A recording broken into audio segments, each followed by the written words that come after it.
Welcome to A Slice of Literature, brought to you by the Alyosha Society, where we're pursuing truth and beauty and goodness through great literature. If you've had a chance to watch some of the videos in this series, Slice of Literature, generally what I do is take a single scene from a work of great literature, something that's so amazing, so outstanding, it can actually stand on its own.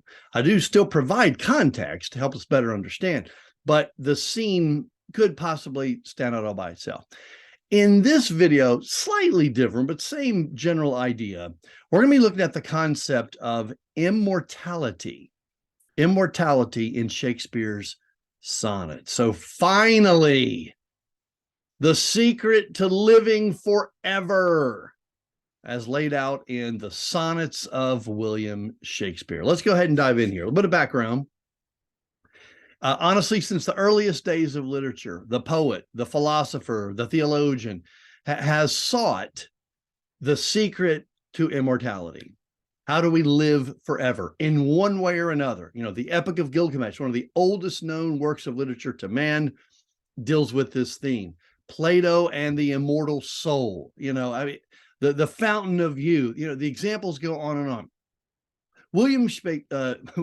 William Shakespeare adds his voice to this ongoing search for eternal life. Quick context, 1564 to 1616. So big chunk of his life, reign of Queen Elizabeth I. Of course, then there's James I towards the end there, a little bit of, some historical markers, founding of Jamestown, 1607, translation of the King James Bible, 1611. So this is Shakespeare's time period. So he writes these sonnets. There's 154 poems, very, very structured format to the sonnet, 14 lines, iambic pentameter, which just basically means 10-syllable lines. Two, especially the first big chunk of them, like the first 126 of them, I think it is, to someone about whom he cares very deeply. And, it's Shakespeare comes across almost as a bit obsessed with the fact that this amazing friend of his is eventually going to have to die. And, he loves his friend so much that he wants his friend's beauty and his intellect and his presence to always be around. And of course, he's writing the poems directly to the friend. He's not just writing about the friend. So many of the sonnets focus on advice for this friend of his, advice on what he should do in order to live forever. So let's take a look. Of course, I got visuals. I have visuals. I always do.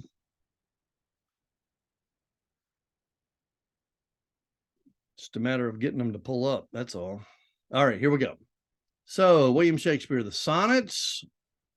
Shakespeare appears to have been obsessed with immortality. We already talked about that. All right, let's take a look here. So what I want to walk through with you, again, my philosophy as a teacher for many, many years has been, kids always say, I hate books, I hate reading, I hate literature. Yeah, maybe, probably not though.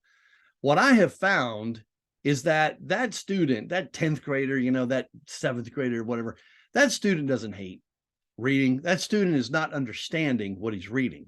If he understands it, he might actually like it. That happens frequently. So better understanding, more enjoyment. Better understanding, more enjoyment. So what I want to do in the Slice of Literature series is particularly deal with some works of literature that seem to be kind of daunting to students. Dostoevsky, James Joyce, here we're going to do a little bit of Shakespeare. And it seemed to, in some ways scare the student away. Doesn't need to be scary. Let's increase understanding so we can increase enjoyment. So what I see going on in the sonnets is I see at least 3 ways that Shakespeare is telling his friend, hey, if you would do this, then you could live on. But when he says live on, I don't know what you're thinking, but he doesn't mean live forever, like, eternal youth. He doesn't mean that you just keep on living here on earth and you'll be 800, 900, 1,000 years old and so forth. No, he's talking about living on, and he's talking about obtaining immortality of a different kind. So let's walk through the three.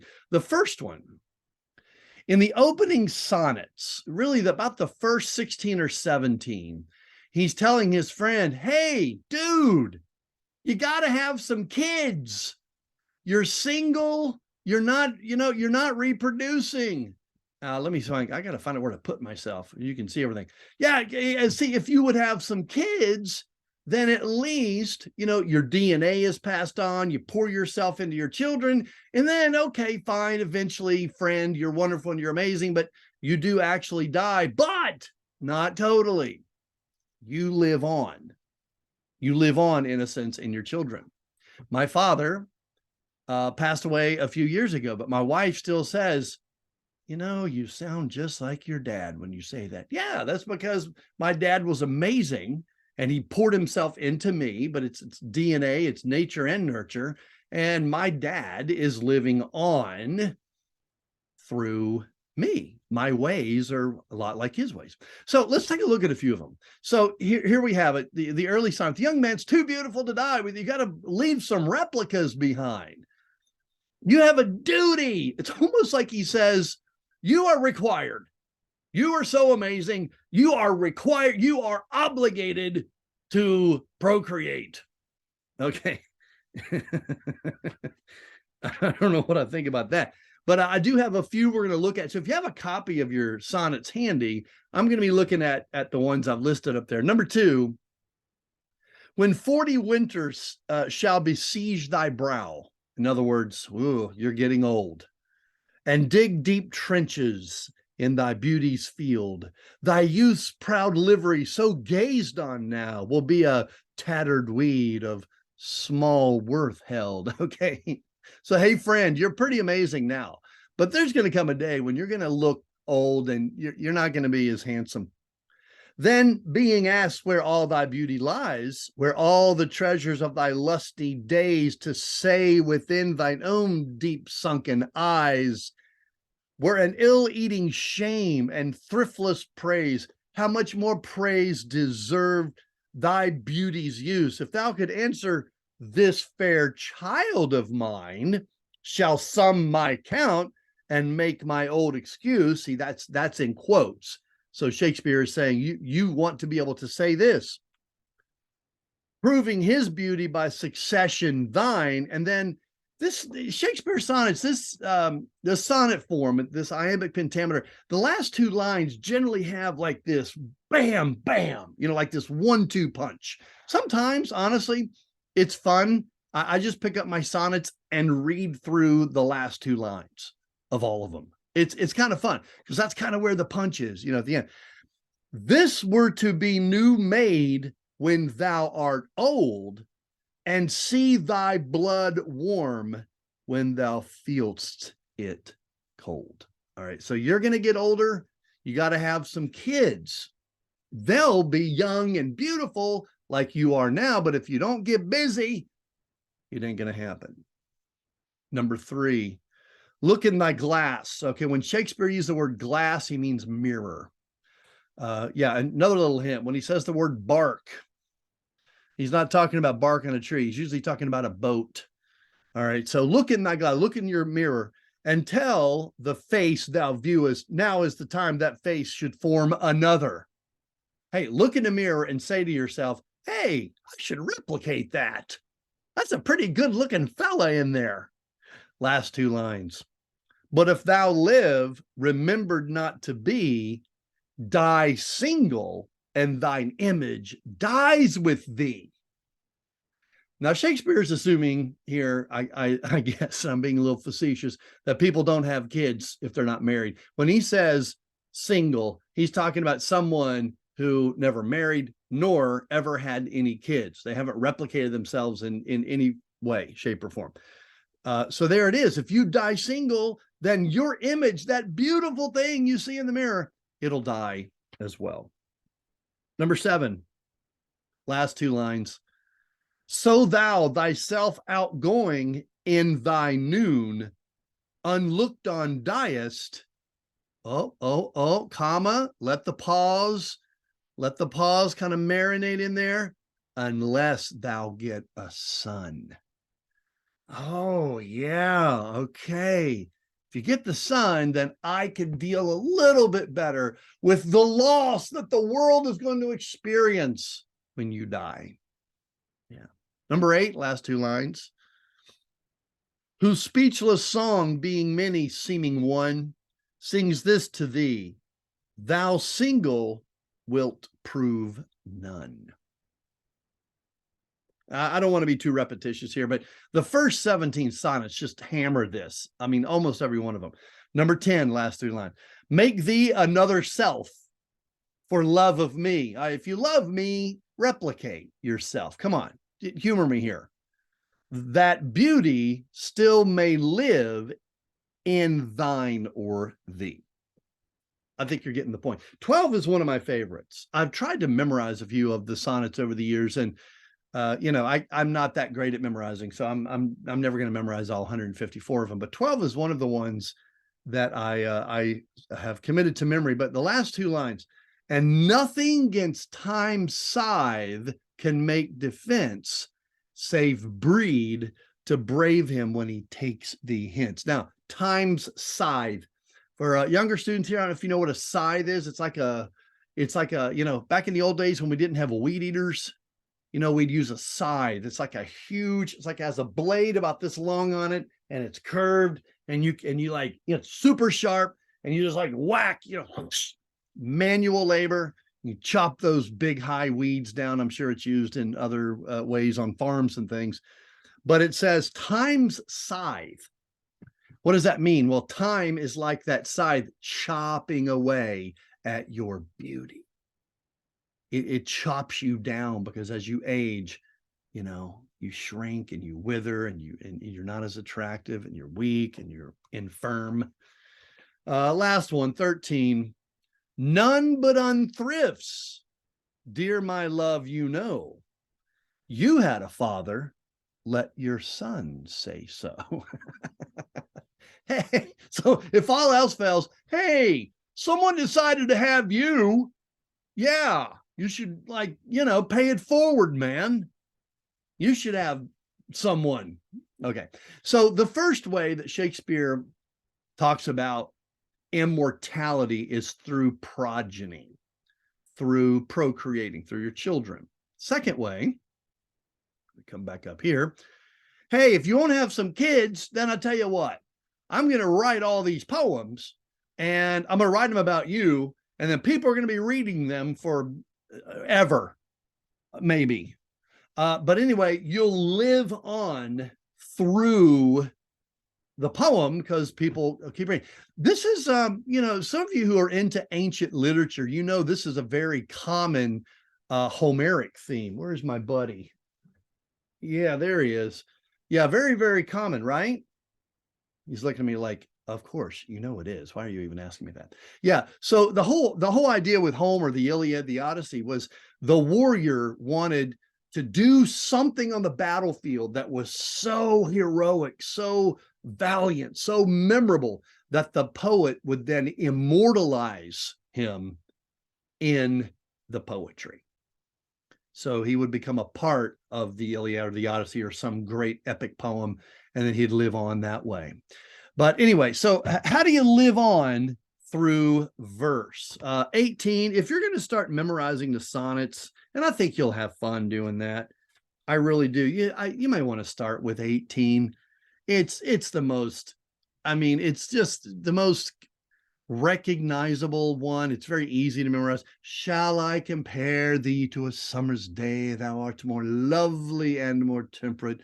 Rough winds do shake the darling buds of May, and summer's lease hath all too short a day. It's a beautiful, beautiful poem. So he's talking about, again, Shakespeare's writing to this friend and talking about how beautiful the friend is and so forth. And then get to the end of the poem.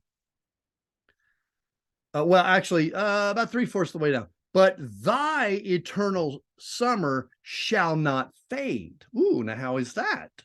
How is it that everyone else experiences summer after summer after summer? And, when I hit about 80 summers, yeah, I'm probably going to die. But your summer is going to be eternal. Why is that? Nor lose possession of that fair thou owest, nor shall death, blah, blah, blah, blah, blah. Because, look at the last two lines. Once again, the 1-2. So long as men can breathe, and that's forever, or eyes can see, that's forever, so long lives this, and this gives life to thee. Now, I used to read those, and I used to be very confused. And I thought, I understand this entire poem except the last line. What does he mean, so long lives this? Was he like holding something in his hand? Yes. Yes, ink. Okay, when he says so long lives this, he means the actual poem. You, my friend, you might die and go away, but you're going to live forever because I have written about you, and the poem will last on and on and on. And in that way, your eternal summer shall not fade. All right. One more example for this one, for the sake of time, number 55. Not marble, nor the gilded monuments. It's really interesting to me how many of the sonnets have to do with aging. Shakespeare I think he was a little concerned about so who isn't? So am I. About the whole aging process and how do we live on? And I think you do think about it a lot more the older you get. But anyway, number 55, he's dealing with the same theme, last two lines. So till the judgment that yourself arise, you live in this. Ah, there's that this again. Now you know what the this is in the sonnets. It's the poem.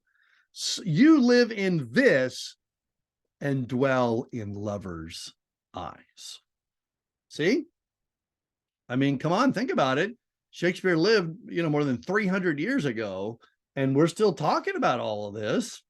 I mean, it's kind of lived on for a bit. So the speaker speaks of the, quote, deathless poem. The poem lives forever, so his friend lives forever, being immortalized in the verse. And it preserves his friend's beauty and his fame forever. So we have first two ways that Shakespeare deals with immortality: progeny, have some kids, man, and in verse. What's the other one? Well, come on. Are we going to talk about Shakespeare without bringing up love? Seriously? Our mutual love will live on forever. If you're going to memorize the sonnets, start with 18 and then go to 116. I know. You see, some of you are thinking, why what's 116? Yeah, well, if you've seen enough of the Jane Austen movies to know that this poem is featured in, you remember which one? Sense and Sensibility. Yeah, the BBC version, this one. Yeah. Let me not to the marriage of true minds admit impediments. Love is not love, which alters when an alteration finds or bends. This is honestly a beautiful poem. Or bends, love is not shaken by things that would normally, destroy other things. It's an ever fixed mark that looks on tempests and is never shaken. It's the star to every wandering bark. Remember I told you earlier? Yeah, bark. A bark in Shakespeare sonnets, it refers to a boat. So we're here is referring to a ship. The star, the ships would use, the stars for navigation. So love is like one of those stars to every wandering bark. It guides. It's ever fixed. It doesn't move. It's not shaken.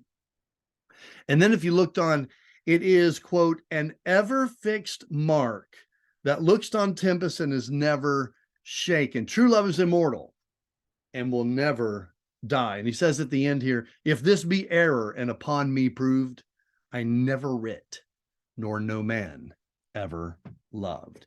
Now, for the sake of time, there's a lot of the sonnets, especially the later ones, mid to later ones, that deal with the love theme. So he deals with the progeny in the early ones, verse throughout the middle, and so forth, and then he deals with love. 3 ways that you can obtain a kind of immortality through in Shakespeare sonnets: progeny, verse, and then ultimately love. All right, let's just a second to recap and close it out.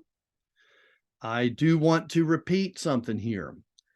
Friends, a big part of what I'm doing with these videos is just, not a 3-hour lecture, a slice of literature. So now you could probably go pick up the sonnets if you've never read them before, and a whole bunch of them are probably going to make a lot more sense to you.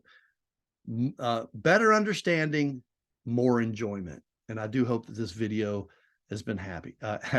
Well, hey, happy too, but helpful. There you have it. The secret to living forever, right there in the sonnets of William Shakespeare. Did I miss anything? Well, if I did, then let me know. Give me some comments there on the channel, or just shoot me an email. I'd love to correspond with you. Bruce@AlyoshaSociety.com.